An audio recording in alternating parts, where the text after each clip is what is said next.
예수님을 믿고 난 후에 제게 있어서 기쁨도 많이 있었지만 이해되지 않는 것들도 많았습니다. 오히려 편하게 교회만 왔다 갔다 이렇게 했을 때는 아무 고민이 없었거든요. 근데 예수님을 제대로 믿기로 작정한 그 시점으로부터 해서 좀 마음속에 기쁨과 평안이 들어오기는 했지만 이제 그때부터 본격적인 궁금증이 일어나기 시작했었습니다. 성경에 나오는 것이 믿어지기는 하는데 왜 그런지에 대한 궁금증이 생기기 시작한 것입니다. 왜 그렇게 하셨을까? 이 세상을 하나님이 만드셨다라는 걸 인정하고 믿어지는데요, 또 어떤 부분에서 창세기에 나오는 사람들이 죄를 짓는 그 과정 속에서 선악과가 생기고 따먹고 또 뱀이 나왔다가 뱀이 또 말을 했다가 이런 것들을 보면서 이렇게 믿어도 지고 그게 죄다 이런 생각이 들긴 하는데 그게 왜 그런 방법으로 되었을까? 좀 다른 방법도 있었을 텐데 이런 이제 궁금증이 저에게 막 생기기 시작했었습니다. 그리고 뿐만 아니라 제가 예수님을 제대로 믿기로 결심을 하고 나서 제게 제 삶 속에 있었던, 물론 젊은 시절이었지만 늘 그 전에 있었던 어려움, 예수님을 제대로 믿고 나서 그 어려움이 계속 있더라는 것입니다. 완전히 없어지지 않더라고요. 교회 안에 들어오니까 더 답답해졌습니다. 예수님을 제대로 믿고 교회를 왔는데 교회가 더 답답하게 보이기 시작했습니다. 그전에는 답답한 것도 모르고 그냥 아마 교회가 저를 보면서 답답했겠죠. 쟤는 그 청소년부 학생인데 저렇게 아무 생각 없이 교회만 왔다 갔다 하는가. 교회가 아마 특히 그 전도사님은 저한테 특별히 말씀 안 하셨으니까 제 분반 공부를 늘 가르치는 권사님 선생님이 계셨는데 정말 기도 많이 하시는 분이셨거든요. 근데 그때는 그분이 저를 위해서 그렇게 기도 많이 하는지 몰랐었습니다. 그러니까 그분이 저를 보고서는 얼마나 답답했겠습니까? 근데 제가 예수님을 제대로 믿기로 작정한 그때로부터 해서는 교회가 답답해 보이기 시작했습니다. 그리고 사회의 어려움 이런 것들 계속 보였고요. 저희 가정도 그렇게 이렇게 많고 평화롭기만 하고 그런 가정 아니었었기 때문에 가정의 어려움들도 계속 있었습니다.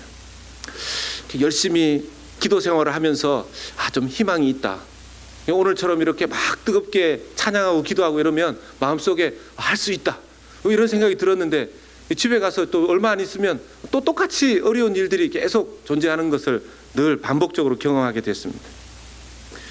교회를 보면서는 계속 답답하고 사회 부조리를 보면서는 체념도 되고 나 같은 사람이 나중에 이 사회에 들어가게 되면 과연 제대로 대우를 받을 수 있을까? 내가 적응할 수 있을까? 또 그리고 사회에서 세상에서 일어나는 일들을 보면서 참 분노하는 그런 시간들도 있었습니다. 그리고 오랫동안 봐온 저희 부모님들 보면서 이 부모님이 정말 변화될 수 있을까? 이분들이 예수님을 믿고 이분들이 하나님을 믿고 이분들이 세상을 바라보는 관점이 바뀌고 그러실 수 있을까? 그런 생각들이 저에게 늘 있었습니다.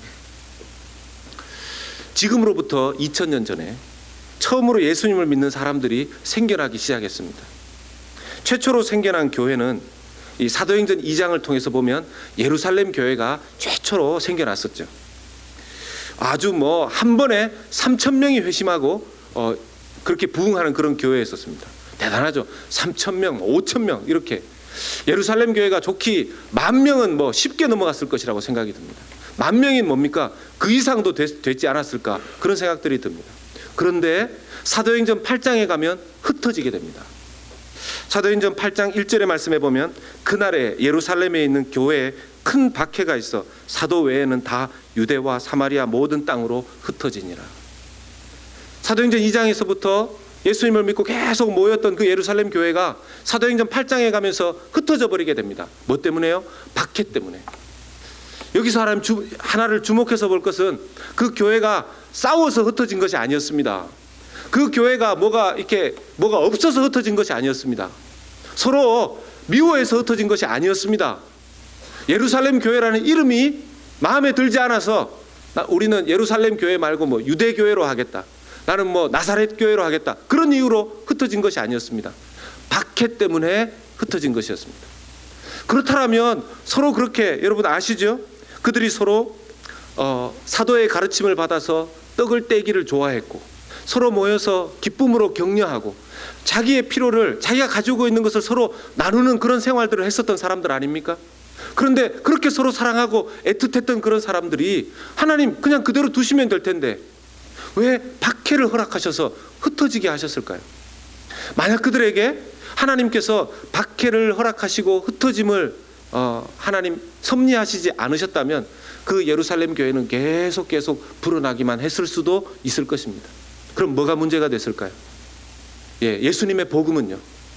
예수님의 복음은요. 요즘 보면 이렇게 뭐 꽃가루 날려 다니는 거 참 보게 됩니다. 그러니까 이렇게 쉽게 방 안으로도 막 들어오고 제 사무실로도 막 날려서 들어오고 아마 모르긴 몰라도 호흡하다 보면 꽃가루쯤은 아마 제 목으로도 많이 들어갔을 것 같아요. 그 꽃가루는 우리는 귀찮고 그것 때문에 알러지 생기고 그러지만 그 꽃가루는 날아다녀야만 되게끔 하나님 그렇게 만드셨습니다. 왜요? 자기 종족을 번식시키기 위해서는 그런 꽃가루가 날아다니면서 씨앗을 씹는 그런 역할을 해야 되는 것이죠. 하나님께서 하나님의 복음이 예루살렘에만이 아니라 온 세상에 퍼져야 됨을 알고 계셨기 때문에 그런데 이 예루살렘 교회는 그 사명에 대해서는 눈뜨지 못했었던 것 같습니다. 그러니 하나님께서는 박해라는 것을 허락하셔서 흩어지게 하셨습니다. 그렇게 해서 생긴 것이 뭡니까? 디아스포라, 흩어진 유대인들, 흩어진 유대 공동체가 생겨나기 시작한 것입니다. 오늘 말씀은 그 흩어진 자들에 대해서 야고보가 쓰고 있는 편지입니다. 흩어진 그 유대인들의 삶은 어땠을까요? 지금은 잘 모르겠지만요, 그때 당시에 예수 믿는 사람들, 가난한 사람들이었던 것 같아요. 잘 사는 사람들 중에서 예수님을 받아들인 사람들은 별로 없었습니다. 주로 정말 가난한 사람들. 여러분 성경에서도 보면 좀 이렇게 막 아픈 사람, 이렇게 뭐 문제 있는 사람, 뭐 어려웠던 사람, 우리 뭐 요한복음을 통해서 주일 계속 보고 있지만 이 눈 감았던 이 맹인, 뭐 이런 사람들이 예수님 믿게 되지 않습니까? 그때 당시에 정치적으로 종교적으로 유력했던 지도자 그룹에 있었던 사람들은 예수님 잘 믿지 않았습니다.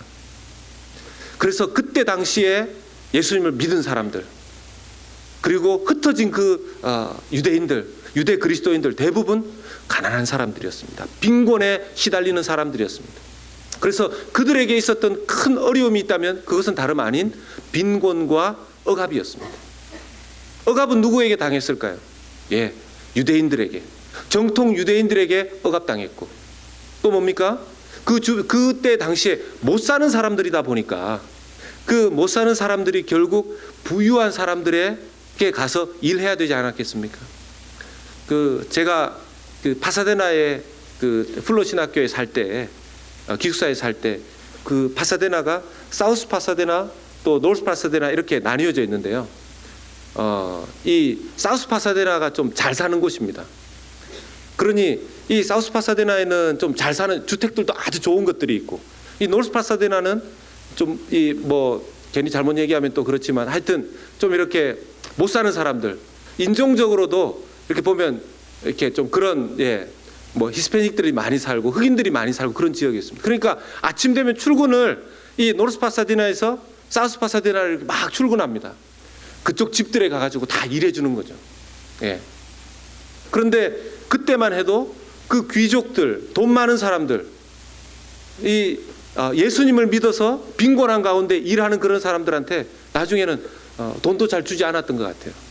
실컷 일하고 나서 아주 원래 약속했던 거에 비해서 조금만 돈을 주는 경우들도 있었고, 그런 빈곤과 억압들이 계속 존재하는 그런 시대에 살고 있었습니다. 오늘 이 말씀을 통해서, 야고보의 편지를 통해서 이 짧은 4절에 우리에게 주시는 메시지를 좀 찾아본다면요, 첫 번째는 예수를 믿어도 시련은 있다는 것입니다. 예수님 믿어도 시련이 있다는 것입니다. 그 사람들이 예수님이 메시아라는 사실을 받아들였고, 그 복음을 받아들인 덕분에 그들이 그토록 기다렸던, 오랜 세월 유대인들이 기다렸던 메시아를 누군지 알게 되었고 믿게 됐습니다. 얼마나 기뻤겠습니까? 그런데 그들이 어떤 메시아를 기대했는지 모르지만 그들이 무엇을 기대했든지 간에 아무것도 바뀐 것은 없었습니다. 아무것도 바뀐 것 없었습니다. 여전히 가난했고 여전히 먹을 것을 걱정해야 됐었죠. 못 살았습니다. 내일 무엇을 먹을까를 고민했었어야 됐습니다. 유대인들은 피해 다녔어야 됐습니다. 이상한 소문에 시달려야 됐습니다. 옛날에 저희 그 친할머니가 계셨던 그 시골에 이렇게 가보면 이렇게 작은 예배당이 하나 있었습니다.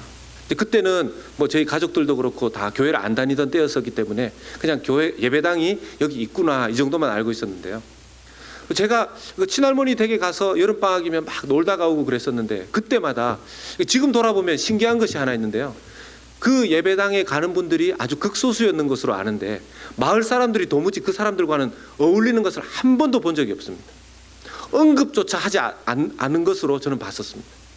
결국 옛날 한국의 시골의 어느 곳에 있었던 그런 예배당들은요, 예수 믿는 사람들은 거기에 있는 사람들과 일반적으로 잘 섞이지 못하는, 거기에서도 이렇게 따돌림을 당하는 그런 경우들도 많이 있었다라는 것이죠. 사회 속에서 고립된 거죠. 예수님을 믿는 사람들 오늘날도 시련이 있을까요? 옛날만큼은 아닐 겁니다. 2000년 전 그때만큼은 당연히 아닐 겁니다. 그런데 오늘날에도 저와 여러분들이 진지하게 예수님을 믿으려고 한다면 분명 시험과 시련이 있을 것입니다.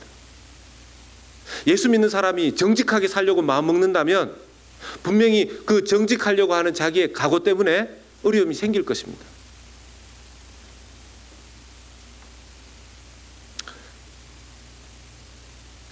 목사인 저에게도 시련이 있을까요? 네. 네. 어떤 분들은 목사님이 시련이 어디 있습니까? 그냥 목사님 믿음이 좋아서 목사가 되셨을 텐데 다 이렇게 그냥 기도하시면서 넘어가시고 다 이렇게 말씀으로 이기시고, 예, 목사 해보십시오. 시험과 시련이 없는지. 근데 제게 있어서 어쩌면 제가 이 말씀을 묵상하면서 이 말씀을 이렇게 공부하면서 제가 깨닫게 되는 것은 제게 있어서의 시련은 제 자신이 저를 힘들게 하는 것이 무엇인가를 돌아볼 때 자꾸만 욕심을 낸다는 겁니다. 여러분, 보통 어떤 그 시험이 이렇게 외부에서부터 오는 것도 있지만 자기가 만들어내는 것도 있거든요. 제게는 어떤 욕심이 있을까요? 네. 제가 뭐 밥 먹는 욕심 이런 건 별로 없습니다. 밥은 뭐 워낙 많지 않습니까? 옛날에는 밥 먹는 거 걱정했다 그러지만 여러분, 뭐 저같이 목사의 욕심은요 딴 거 없죠. 교회가 부흥하는 겁니다. 사실은 교회가 부흥하는 겁니다. 성도들 숫자가 어떻게 하면 좀 늘어날 수 있을까? 교인들이 좀 어떻게 하면 늘어날 수 있을까? 그러면 제가 막 좋아질 것 같아요. 교회 뭐 재정도 막 좋아지고 교회가 막 상황이 좋아지면 좋겠다, 이런 마음들이 제게 있습니다. 그런데 하나님께서 제가 이렇게 말씀을 묵상하고 설교를 준비하다 보면 저한테 그러시는 거예요. 김 목사, 정신 차려라, 정신 차려. 그게 네 욕심이다. 목회를 네가 한다고 생각하냐? 정신 차려라. 만약에 제가 그런 마음으로 목회를 해서 목회가 만약에 양적으로 그렇게 늘어났다, 그래서 제가 거기에 초점을 맞추고 사역해서 그렇게 해서 목회가 잘 되면 나중에 다 누구 탓으로 생각하겠습니까? 제 탓으로 생각하지 않겠습니까?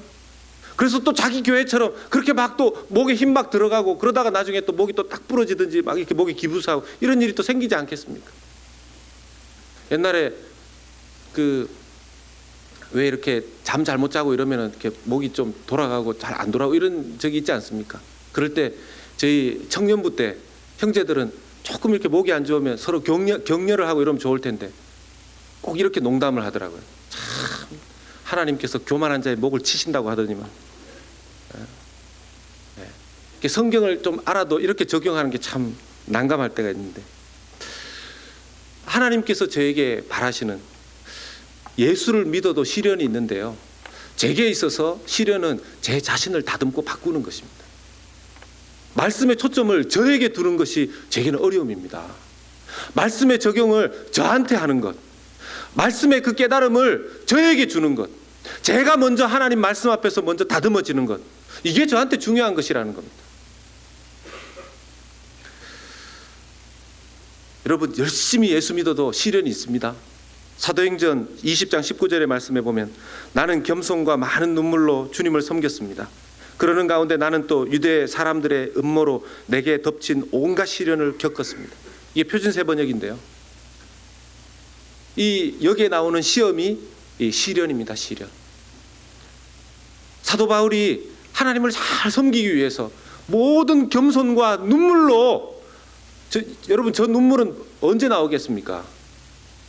이렇게 막 하품 나와서 어떤 분이 기도하는데 주님 눈물이 안 나옵니다. 이러니까 하나님께서 하품을 주셔가지고 하품하고 나니까 눈물이 나서 감사합니다. 그랬대는데 저 눈물은 언제 나온 눈물이겠습니까?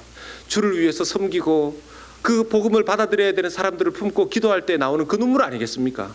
모든 겸손으로 눈물로 기도했는데 그런데 자기에게 다가온 것은 무엇이었다고요? 시련이었다고요. 시련. 오늘날도 예수님 잘 믿으려고 해보십시오. 어떤 분들은 저는 시련이 없는 것 같은데, 자기는 시련이 있는 것 같은데 자기 주변에 이렇게 보니까 목사님 저는 시련이 있는 것 같은데 제 옆 사람 보니까 시련이 정말 없는 것 같습니다. 혹시 그렇게 부러워 보이는 분들이 계십니까? 아니, 그분한테 밥 사드리고 한번 만나서 집사님, 권사님, 장로님 정말 시련이 없어 보이시는데 어떤 시련이 혹시라도 있으십니까? 물어보면 그러실 겁니다. 내가 말을 안 해서 그렇지 나한테도 얼마나 시련이 많은지 모릅니다. 이 얘기를 하실 겁니다. 가정마다 시련 없는 집 없습니다. 그래서 두 번째 우리가 생각해 볼 것은요, 시련의 의미를 알아야 기뻐할 수 있다는 것입니다. 오늘 2절 말씀 보겠습니다. 내 형제들아 너희가 여러 가지 시험을 당하거든 온전히 기쁘게 여기라. 여기 이제 시험이 시련인데요. 여러분 어떤 시련을 어려움을 만나시면 기뻐하시는 분 혹시 계십니까? 누가 자기를 막 괴롭히는데 막 좋아하고 이런 분 계세요? 이런 사람 보고 좀 약간 또라이라고 그러죠. 막 어려움이 생겼는데 또 막 미친 겁니까? 시련이 생겼는데 막 좋아하고 막 기뻐하고. 저희 집에서 일주일에 한 번 가정예배를 드리는데 그 가정예배를 드릴 때 참 난감할 때가 있어요. 진지하게 예배를 드려야 되는데 그 중에 한 사람이 이제 웃음보가 터지는 거예요. 이유가 없어요. 막 키득키득. 그러면 이 분위기가 잡히지가 않습니다. 예배를 드려야 되는데 목사 아빠 혼자만 뭐 이러면서 진지하고 나머지 뭐 애들부터 해서 와이프까지 막 계속 킥킥거리면서 한참을 킥킥거리고 제가 좀 절제해라 이래야지 이제 좀 이게 분위기가 잡힙니다. 왜 그런지 모르겠어요. 가끔씩 뭐 그런 기쁨입니까? 알 수 없이 그냥 웃음보가 터져서. 야고보가 지금 주님의 형제 야고보가 자기가 굉장히 긍정적인 사람이라서 늘 어려움이 생기면 막 잘 웃고 아파도 웃고 뭐 힘들어도 웃고 뭐 배고파도 웃고 막 이런 스타일의 사람, 그런 사람이라서 여러분 여러 가지 시련을 만나면 온전히 기쁘게 여기십시오 이렇게 얘기하는 것입니까? 아닙니다.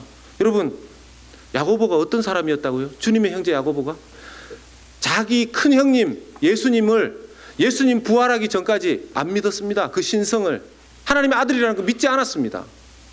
그리고 나중에 부활하신 예수님이 자기 앞에 나타났을 때에서야 비로소 자기 형님 예수님을 하나님의 아들로 받아들이게 됐습니다.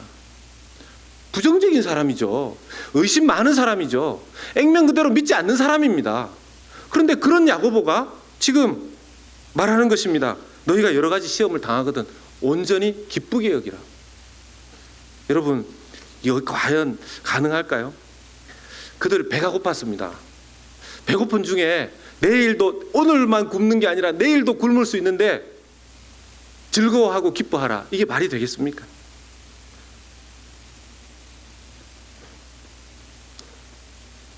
그때 당시에 주어졌던 그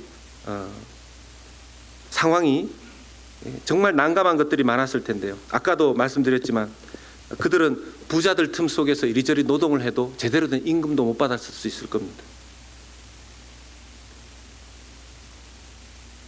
그런데 기뻐하라는 것에 이유가 있다라는 겁니다. 기뻐하는 것에. 왜? 이유가 무엇이라는 겁니까? 인내를 만들어 준답니다. 인내를 만들어준답니다.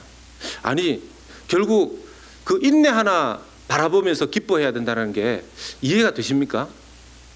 인내가 보면 인내라는 성령의 열매를 맺는데 도움이 된다 그랬습니다.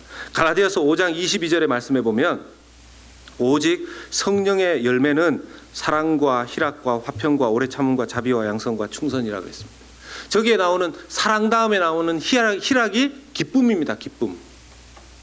아니 어려움이 닥치면 인내하면 되는데 그 인내 속에서 만들어지는 것이 성령의 열매, 기쁨이라는 거예요. 우리는 지금 끄떡끄떡거리시지만 그때 당시에 정말 배고프고 빈곤과 억압 가운데 있었던 흩어져 있는 디아스포라의 그 사람들이 당신들 이 시련을 기쁘게 여기십시오. 왜냐하면 이걸 잘 인내하고 참으면 성령의 열매인 기쁨이 생깁니다. 어떤 사람들은 이 편지 이렇게 읽다가 지금 장난하냐. 지금 내게는 이런 열매가 필요한 게 아니라 밥이 필요하다고. 밥이. 돈이 필요하다고. 돈. 제가 어떤 개업 예배를 갔더니만 그 개업 예배에 이렇게 여러분들이 이렇게 선물을 사오시잖아요. 화분을 하나 사오셨는데 그 화분에 있는 나무가 돈나무래요. 돈나무. 제가 아니 어떻게 또 이게 뭐 하여튼 그분들끼리는 서로 아이고 뭐 잘 사왔네 그러시고 해서 저는 이제 그런가 보다 그러는데 돈나무라는 게 진짜 있습니까? 돈나무래요. 돈나무. 돈을 꽂아서 오셨는지 뭐 거기에서 돈이 설마 열리지는 않겠죠. 진짜 돈이 열리는 것도 아니지만 돈나무라고 하니까 그렇게 좋아하는 겁니다. 돈나무라고 하니까 돈이 맺히니까 이것이 하나의 상징적인 의미가 돼서 그 집에 이제 개업을 하고 나서 막 돈이 벌릴 거라고 생각하면 마음이 막 기뻐하라는 거죠. 그때 당시에 부자들이 그렇게 막 놀리지 않았겠습니까? 야, 예수를 믿는다고 그렇게 지질궁상으로 돈도 없고 뭐 끼니까지 걱정하면서 우리 집에 와서 일하면서 예수가 메시아라고. 내가 메시아다. 내가 돈이 메시아다. 돈을 벌어야지 무슨 예수 타령하냐 그렇게 얘기하지 않았겠습니까? 여러분 오늘날도 그렇게 얘기하는 사람들 있지 않습니까? 무슨 예수냐. 예수는 무슨 교회냐, 무슨 신앙이냐, 무슨 기도하면 뭐 다 해결되느냐. 여기 오신 분들한테 기도하러 나오시고 뭐 하나님 앞에 엎드리기 위해서 나오셨는데 어떤 때는 뭐 집에서 안 그러면 좋겠는데 집에서 이렇게 막 말리지 않습니까? 같이 놀자. 뭐 기도는 무슨 기도한다고 다 해결되냐? 내가 해결해 주지. 돈이 해결해 주지. 그런데 여러분 이 성령의 열매, 이 기쁨과 또 이 인내, 이건 사실 정말 중요합니다. 인내가 왜 중요하냐면요, 특별히 야고보서 1장 12절에도 벌써 그 답이 나옵니다. 같이 한번 읽어보겠습니다. 시작. 시험을 참는 자는 복이 있나니 이는 시련을 견디어낸 자가 주께서 자기를 사랑하는 자들에게 약속하신 생명의 면류관을 얻을 것이기 때문이라 그랬습니다.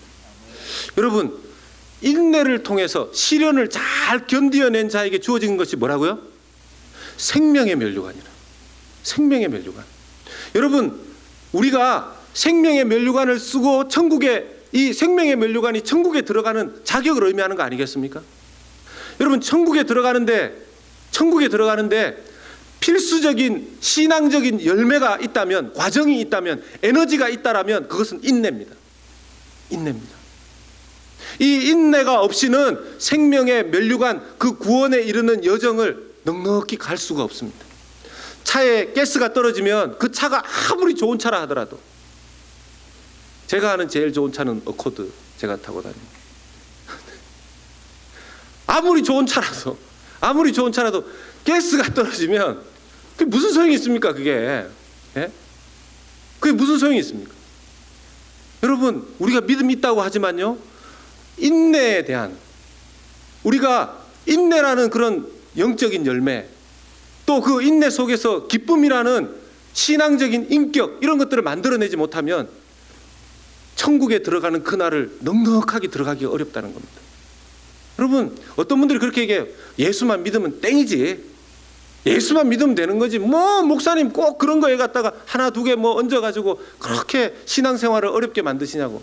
여러분, 예수만 믿으면 땡 아닙니다. 여러분, 천국은 땡처리한 사람들 다 모아서 그렇게 막 바겐세일 하듯이 모아놓은 그런 곳이 아니에요. 여러분, 그때 2000년 전에 이 말씀을 듣고 그들이 배고파 죽겠는데 야고보 사도가 사도가 아니죠. 야고보 선생님이 자기들에게 보낸 편지를 받아보니 인내를 이루라. 기뻐하면서 인내하라. 무슨 소리냐 지금. 성령의 열매 이런 거 필요 없다고. 근데 나중에 쭉 읽어보니까 뭡니까? 지금 이 순간은 저 사람이 부자고 예수도 안 믿고 나는 내일 끼니를 걱정해야 되고 저 사람은 나를 조롱하고 하지만 내가 온전히 인내하면 마지막 날에는 저 사람 받을 수 없는 그 생명의 면류관을 나는 받게 될 것이다. 그것을 이 야고보의 편지를 통해서 확인하게 되는 거죠.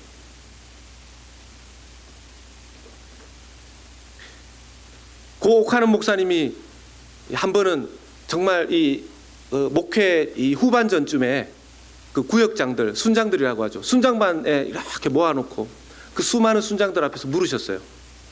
여러분, 이 옥하는 목사가 아주 예수 닮은 사람이라고, 예수님을 닮은 그런 사람이라고 생각하십니까? 근데 아무도 대답을 안 하셨대요. 그런데 옥 목사님이 좋습니다. 그러면 이 옥 목사가 예수님을 닮아 보려고 애를 쓰는 사람이라고 여러분 그렇게 인정하십니까? 했을 때는 다 예 하고 대답을 했답니다. 여러분, 우리 중에 예수님을 완벽하게 닮은 사람이 누가 있겠습니까? 그런데 우리의 노력은 뭡니까? 천국에 가는, 우리가 천국의 면류관을 쓰는 자격을 지금 내가 가지고 있다면요, 그날에까지 완벽할 수는 없지만 끊임없이 예수님을 닮아가는 여정 속에서 거기에 도착해야 된다는 것입니다.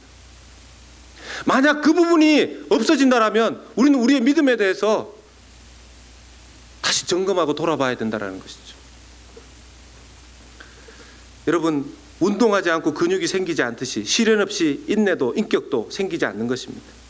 내게 하나님께서 시련을 주신다면 주님께서 나의 인격을 다듬으시려고 하시는구나, 그렇게 생각하면 기뻐할 수 있다는 것이죠. 마지막으로 지금 하나님을 닮아가는 인격이 여러분들에게 있으시냐 하는 것입니다. 하나님을 닮아가는 그 기쁨이 여러분들에게 있으신가 하는 것이죠. 만약 그 기쁨이 여러분들에게 있으시다면 여러분들은 시련 속에 있으실 것입니다. 여러분, 주변에 어려움 당하는 분들 보실 때 혀만 차지 마시고 격려해 주십시오.